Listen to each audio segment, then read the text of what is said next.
جی ناظرین السلام علیکم، اور سب سے پہلے تو آپ کو پاکستان اور بھارت کے میچ میں پاکستان کی بڑی لاجواب فتح پر مبارکباد۔ اور بہت مشکل میچ ہو گیا تھا، بڑا اچھا سکور کیا تھا انڈیا نے، اور جواب میں نواز اور آصف نے پاکستان کو جتوایا۔ اور یہ جملہ آج سوشل میڈیا پہ بڑا چل رہا ہے کہ نواز اور آصف نہ ہوتے تو پاکستان مشکل سے نہ نکلتا۔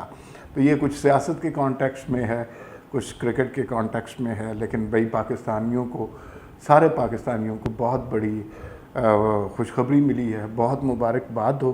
اور یہ ایسا میچ تھا جو جیتنا بھی ضروری تھا اور پچھلی شکست کا داغ بھی دھونا امپورٹنٹ تھا۔ مجھے جانے کیوں لگتا ہے کہ پاکستان اور انڈیا ایشیا کپ کے فائنل میں ہوں گے، اور وہ پھر ایک طرح سے بیسٹ آف 3 ہوگا، اور اس میں دیکھتے ہیں کون جیتتا ہے۔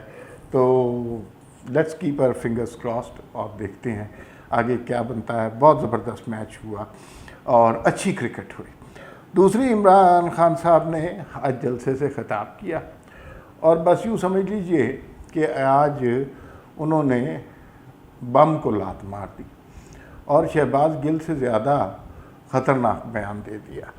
اور یہ بات میں کافی عرصے سے لوگوں کو سمجھانے کی کوشش کر رہا تھا کہ یہ جو امپورٹڈ حکومت، اکانومی، معاشیت اور امریکہ کی سازش اور یورپین یونین، روس، یہ سارا کچھ ایک نقطے پہ مرکوز ہوگا، اور وہ نقطہ ہوگا آرمی چیف کی اپوائنٹمنٹ کا۔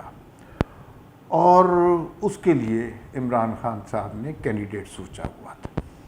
اس کے علاوہ باقی سارے جو کینڈیڈیٹ ہیں وہ اب نیوٹرل رہنا چاہتے ہیں، وہ سارے سیاست میں مداخلت نہیں کرنا چاہتے۔ عمران خان کے جو کینڈیڈیٹ تھے وہ آپ سب لوگ ان کے بارے میں جانتے ہی ہیں، اور آج عمران خان نے آرمی چیف اور اس کے لیے امیدواروں کو بھی متنازع کر دیا ہے، اور نہ صرف انہیں متنازع کر دیا بلکہ انہیں ایک طرف سے کرپٹ بھی ثابت کر دیا، اور انہیں نواز شریف اور آصف زرداری کا سرپرست بھی ثابت کر دیا۔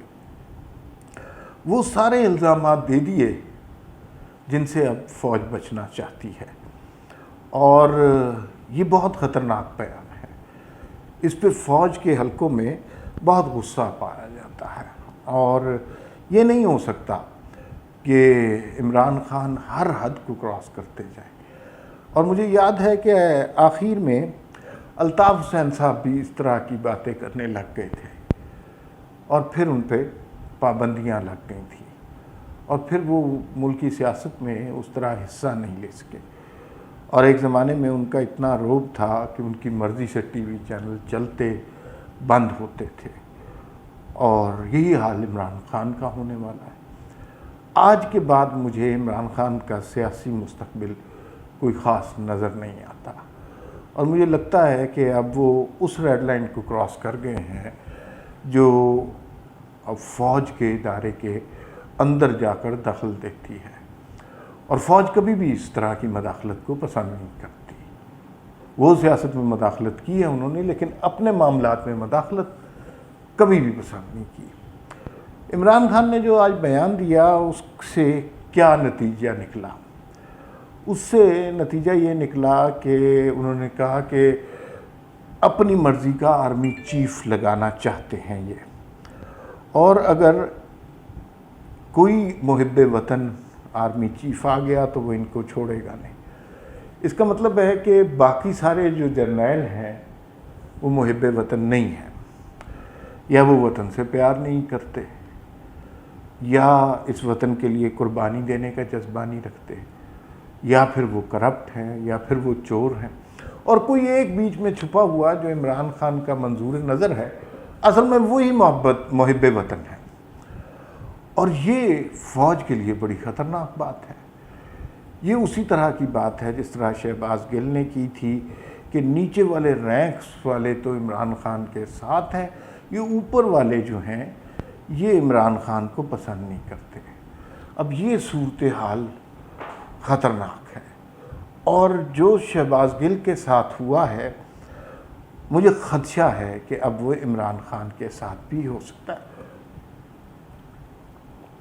اب آپ کو اس بات کی سمجھ آ رہی ہوگی کہ اور عمران خان بھی کوئی بھولے آدمی تو نہیں ہے، انہیں پتہ ہے کہ سیلاب آیا ہوا ہے۔ اگر مجھے آپ کو پتہ ہے، انہیں پتہ ہے اس وقت جلسے کرنا ان کی پولیٹیکل ساکھ کو متاثر کر سکتا ہے، انہیں پتہ ہے اس وقت عوام بے یار و مددگار ہیں، مگر اس سب کے باوجود وہ جلسے کر رہے ہیں تو ان کے نزدیک کچھ مقاصد ایسے اور بڑے ہیں کہ جن کی وجہ سے سیلاب زدگان 3 کروڑ لوگوں کو بھولا جا سکتا ہے، انہیں اگنور کیا جا سکتا ہے، اور وہ 3 کروڑ لوگ جو ہیں وہ انتظار کر سکتے ہیں یا مر سکتے ہیں یا ایڑیاں رگڑ سکتے ہیں، لیکن خان صاحب کے مقاصد کچھ اور ہیں۔ جو عوامی رابطہ مہم شروع کی ہے وہ بنیادی طور پر خان صاحب کی فوج پہ پریشر ڈالنے کے لیے کی ہے، اور اسی لیے ان حالات میں خان صاحب جلسے کر رہے ہیں اور یہ اور کریں گے۔ ابھی تک انہوں نے کسی کا نام نہیں لیا، اتنے بہادر نہیں ہیں، لیکن ادھر ادھر سے باتیں کر کے گزارا کر رہے ہیں، ایکس وائی نیوٹرل میر جعفر، لیکن کسی کا نام نہیں لیا۔ ہو سکتا ہے کچھ اگلے جلسوں میں وہ کسی کا نام بھی لے لیں، کیونکہ اب وہ آخری حدوں پر ہیں۔ انہیں پتہ ہے کہ نیا آرمی چیف آ گیا تو بھئی اب تو انہوں نے قسم کھا لی بھی ہے کہ ہم نے نیوٹرل رہنا ہے، ہائیبرڈ نظام جیسا کوئی تجربہ نہیں کرنا، اور تو پھر وہ عمران خان جیسے سیاستدانوں کا دور ختم ہو جائے گا۔ یہ عمران خان کو نہیں چاہیے۔ ساری اب آپ شروع سے دیکھ لیں، میر جعفر، میر صادق، امپورٹڈ حکومت، روس کے ساتھ تعلقات، امریکہ کے غلام، حقیقی آزادی، سارا کچھ جو ہے ایک نقطے پہ فوکس ہو رہا ہے، اور یہ ہمیں بہت پہلے سے پتہ تھا، ہم نے بتانے کی بھی کوشش کی، اور وہ ہے آرمی چیف کی تعیناتی۔ عمران خان صاحب کی مرضی کا آرمی چیف نہ بنے تو پھر جو بھی بنے وہ غدار ہے، کرپٹ ہے، چور ہے۔ جو سینئر لیفٹیننٹ جنرلز ہیں ان سب کو متنازع کر دیا ہے، ان کی پوزیشن خراب کر دی ہے۔ یہاں پہ ایک سوال یہ اٹھتا ہے، اور اکثر یہ ٹاک شوز میں بحث ہوتی ہے، اور وہ یہ کہ کیا عمران خان سے، لوگ کہتے ہیں نا کہ یہ عمران خان سے حکومت 1.5 سال پہلے لے لی، عمران خان اپنی موت مر جاتا اور یہ سب کچھ، تو یہ نہیں کرنا چاہیے تھا۔ میں اس بات کی بڑی فکر میں ہوں، یہ ضرور کرنا چاہیے تھا، اور 1.5 سال پہلے ان سے حکومت لے لینی چاہیے تھی آئینی اور جمہوری طریقے سے، اس لیے کہ اگر وہ نہ لیتے تو اب تک کیا ہوتا۔ مہنگائی تو بڑھتی رہتی ہے، عوام چیختے رہتے، لیکن اس سے عمران خان کو فرق نہیں پڑتا۔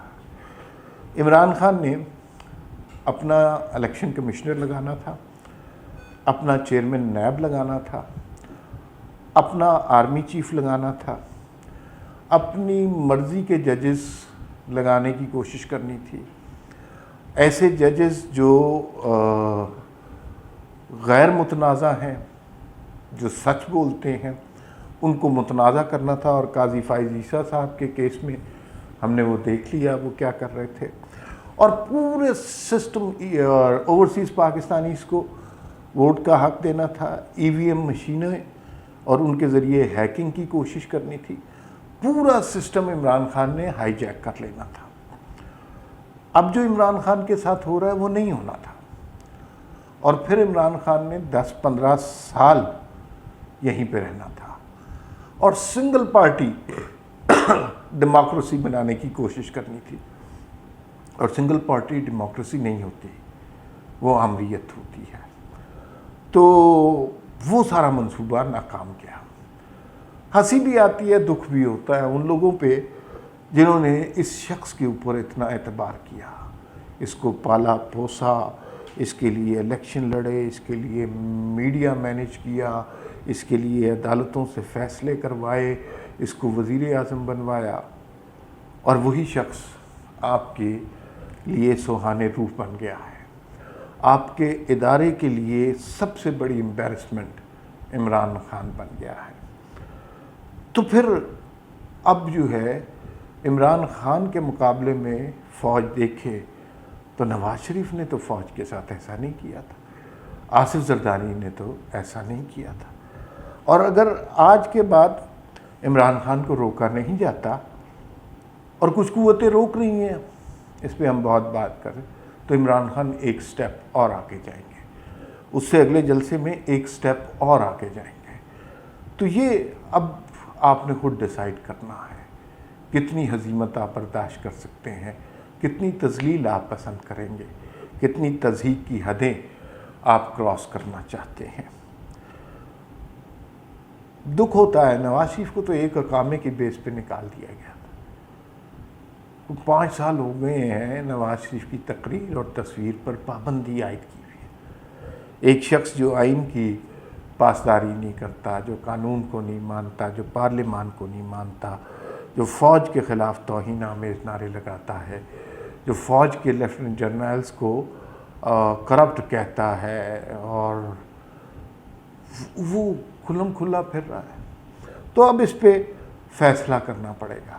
مجھے یوں لگتا ہے کہ یہ آخری حد تھی، یہ لائن کراس ہو گئی ہے، اور اب عمران خان شاید ہمیں الطاف حسین بنتے نظر آئیں.